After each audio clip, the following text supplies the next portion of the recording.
वनजाक्षी जंगल में तरह तरह के पक्षी बहुत खुशी से रहने लगे। उसी जंगल में एक चिड़िया भी रहती थी। उस चिड़िया के माता पिता नहीं थे। वो चिड़िया बचपन से ही बहुत मेहनत से काम करके आए हुए पैसों से पढ़ाई करती थी। चिड़िया बहुत अच्छे से पढ़ती थी। ऊंची पढ़ाई के लिए उसे पैसों की जरूरत पड़ी। गर्मी का मौसम खत्म होने के बाद ऊंची पढ़ाई के लिए फीस भर के ज्वाइन होना था। तब वो चिड़िया छोटे मोटे काम रात को करके सुबह पढ़ाई करती थी। अभी बहुत पैसों की जरूरत पड़ने पर क्या करना है उसे कुछ समझ में नहीं आया और वो चिड़िया चिंता होने लगी। तब एक कबूतर चिड़िया के पास आती है। चिड़िया और कबूतर बहुत अच्छे दोस्त हैं। चिड़िया को चिंतित देखकर कबूतर ऐसे कहने लगी, चिड़िया क्या हुआ? आज तू खेलने नहीं आई? क्या हुआ चिड़िया? कुछ नहीं हुआ कबूतर, अभी मुझे कोई ना कोई व्यापार करके पैसे कमाना है। ओह, तो ये बात है। अरे, उसके बारे में बाद में बात करेंगे। पहले चलो मेरे साथ, मैं तुझे एक अच्छा आइटम खिलाऊंगी। ऐसे कह के चिड़िया को नापसंद होने पर भी कबूतर उसे जबरदस्ती ले जाती है। तब कबूतर चिड़िया को उस जंगल से दूर दूसरे जंगल को ले जाती है। वहाँ एक तोता फालूदा गाड़ी रख के बेचती रहती है। कबूतर चिड़िया को उस फालूदा गाड़ी के पास ले जाती है। चिड़िया, यहाँ फालूदा नाम की एक ठंडी आइसक्रीम के जैसे फालूदा मिलेगी। वो बहुत अच्छा रहेगा चिड़िया। मेरे पापा हर साल गर्मी के मौसम में मुझे यहाँ लाकर खिलाते थे। इसे खाने के लिए दूर दूर से आते हैं। ऐसे कह के कबूतर 2 फलूडास लेके एक चिड़िया को देती है। चिड़िया वो फलूडास खा के उसका टेस्ट देखकर बहुत आश्चर्य हो जाती है। चिड़िया के सामने ही बहुत सारे पक्षी उस फलूडा गाड़ी के पास आकर खाने लगे। चिड़िया भी फलूडा खा के शाम तक जंगल पूरा घूम के घर वापस चले जाते हैं। उस दिन रात को चिड़िया को फलूडा व्यापार कर रही तोता बहुत याद आती है। उस तोते का हर रोज की कमाई कितनी हो सकती है? वो व्यापार हमारे जंगल में रखने से? पर इसे बनाते कैसे हैं? मेरे पास तो इतने पैसे भी नहीं है ना। ऐसे तरह तरह प्रश्न डालती है। सुबह होने के बाद चिड़िया नींद से उठकर पड़ोस जंगल में रहे फलूडा गाड़ी के पास जाकर खड़ी रहती है। तोता चिड़िया को देख के, फलूडा चाहिए क्या? नहीं। तो क्या चाहिए? मैं भी हमारे जंगल में फलूडा व्यापार करना चाहती हूँ। क्या तुम मेरी सहायता करोगी? ऐसे पूछती है। तब तोता को बहुत गुस्सा आता है। क्या तुम्हारे व्यापार के लिए मुझसे सहायता मांग रही हो? मतलब मेरा व्यापार कम करने के लिए मैं खुद तुम्हारी सहायता करूं? ऐसे बिल्कुल नहीं होगा, जाओ यहाँ से। ऐसे जोर से कहती है। पर चिड़िया दिन भर धूप में खड़े रह के तोते को ही देखने लगी। उसके बाद हर रोज चिड़िया सुबह उठकर तोते के पास जाकर धूप में खड़ी रही। पर तोता चिड़िया की तरफ भी नहीं देखती और अपना काम करने लगी। चिड़िया एक दिन तोते के पीछे जाके उसके घर के पास जाकर रात को भी तोते के घर के बाहर खड़े रहना शुरू करती है। थोड़े दिनों बाद एक दिन अचानक से बहुत बड़ी बारिश होती है। गर्मी के मौसम में अचानक बारिश गिरने पर आसमान से बर्फ के पत्थर गिरने लगे। पर चिड़िया ऐसे ही तोते के घर के बाहर खड़ी रहती है। तब तोता उसे देखकर चिड़िया को अंदर ले जाती है। ये सब क्या है चिड़िया? सिर्फ एक व्यापार के लिए क्यों इतना मेहनत करने लगी? ऐसे पूछती है। तब चिड़िया उसके बारे में और उसकी पढ़ाई के बारे में बताती है। चिड़िया की बातें सुन के तोते को बहुत दुख लगता है। तब चिड़िया से वो ऐसे कहने लगी, चिड़िया, मैं तुम्हें इस व्यापार के बारे में बताऊंगी।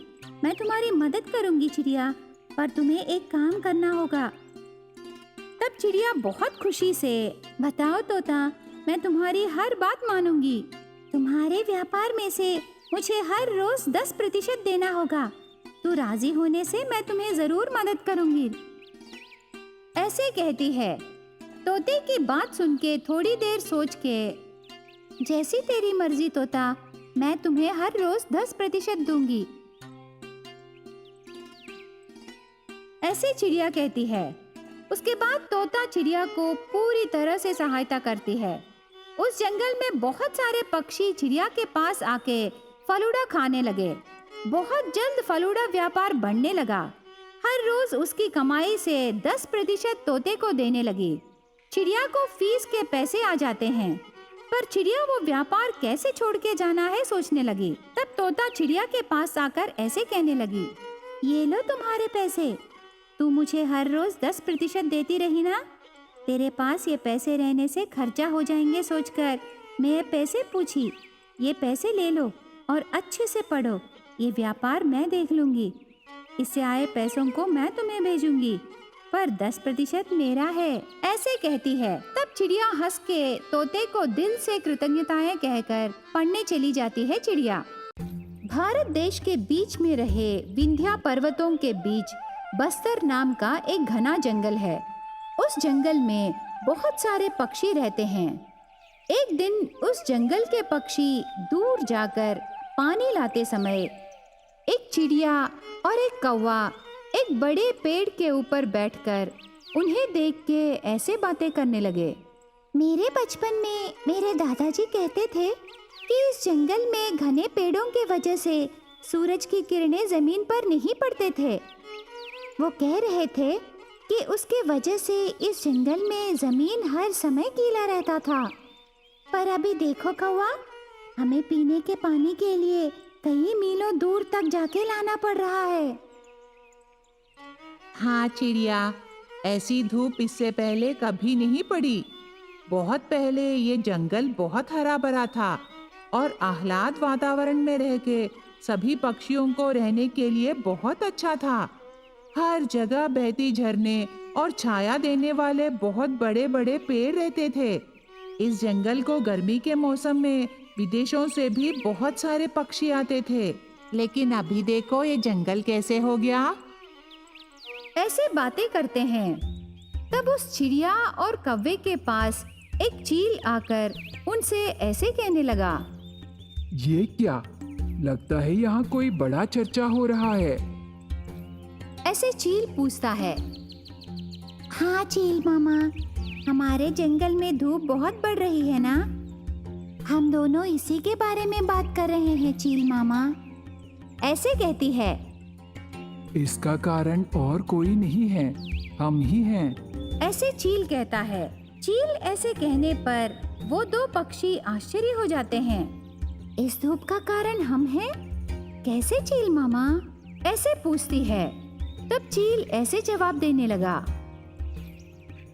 हम हर रोज हमारी आवश्यकता से ज्यादा इस जंगल को उपयोग कर रहे हैं। हम रहने के लिए पेड़ों को काट रहे हैं।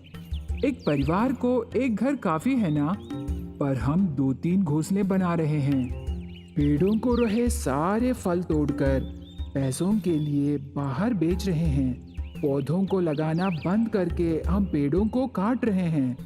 मैं हर रोज ऊपर तक आसमान में उड़ के इस जंगल को ही देखता हूँ। बहुत पहले ऊपर से देखने से ये जंगल की शुरुआत और अंत का पता नहीं चलता था, पर अभी देखने से जंगल बहुत छोटा हो गया है। हमारा जंगल छोटा होने पर ही इतनी धूप पड़ रही है। ऐसे रहने से अभी हो रही थोड़ी सी बारिश भी नहीं रहेगी। हमें पीने के पानी के लिए भी बहुत दूर जाना पड़ेगा। ऐसे कहता है चील। चील की बातें बहुत ध्यान से सुन रहे थे वो पक्षी। तो क्या चील मामा, हमें भी उस विदेशी पक्षियों की तरह दूसरे जगह जाके रहना है? ऐसे रहने से दूसरे जगह जाके रहना जरूरी है कौवा। तो इसके लिए हमें क्या करना है मामा? हमारे जंगल को बचाने के लिए क्या करना चाहिए, बोलो? ऐसे चिड़िया पूछती है। तब चील ऐसे कहने लगा, हम सब फल खाकर फेंक रहे हैं ना, अब से फल खाने के बाद उनमें रहे बीजों को इस जमीन में लगाना है। हमारे द्वारा लगाए हर एक बीज आने वाली पीढ़ी को उपयोग होगी चिड़िया। ठीक बोले चील मामा, ये आइडिया तो बहुत अच्छा है। हमारे जंगल को हमें ही बचाना है। यह विषय हम दोनों बाकी पक्षियों को भी बताएंगे चील मामा। ऐसे कह के जंगल के अंदर चले जाते हैं दोनों पक्षी। अगले दिन जंगल में रहे सभी पक्षी एक जगह इकट्ठे होकर चील की बातों पर बहुत चर्चा करके सभी पक्षी पौधों को लगाने का निर्णय करते हैं। उसके साथ साथ उस दिन से अगर कोई पैदा हो या मर जाए, उनके नाम पर एक पौधा लगाने को सोचते हैं। तब से सभी पक्षी उनके खाए फलों में रहे बीजों को जमीन में लगाना शुरू करते हैं। ऐसे बहुत साल बीत जाते हैं, पर हर रोज बीजों को लगाना नहीं छोड़ते। बहुत साल पहले लगाए बीज अभी बड़े बड़े पेड़ बन जाते हैं। जंगल बहुत हरा भरा हो जाता है। समय पर बारिश पड़ के हर जगह झरने दिखाई दे रहे थे। एक दिन एक कबूतर ने, हम तो बहुत भाग्यशाली हैं। इतना आह्लादकार वातावरण में हम रह रहे हैं। मेरे दादाजी बोले कि ये जंगल बहुत सूखे की अवधि से रहती थी। वो कह रहे थे कि उन्हें पीने के पानी के लिए बहुत दूर जाना पड़ रहा था। उन्हें बहुत धूप भी पड़ रही थी तोता। कबूतर की बातें सुन के तोता ऐसे कहने लगी, हाँ, उनकी पहली पीढ़ी पेड़ों को काट के जंगल पूरा खराब करने पर वो लोग सूखे की अवधि से बहुत परेशानियां झेले। तब से हमें ऐसे बीज बोने के तरीके को सिखाए। हमें भी इस तरीके को कल की पीढ़ियों को आदत बनाकर इस जंगल को बचाना चाहिए। ऐसे दोनों बातें करने लगे।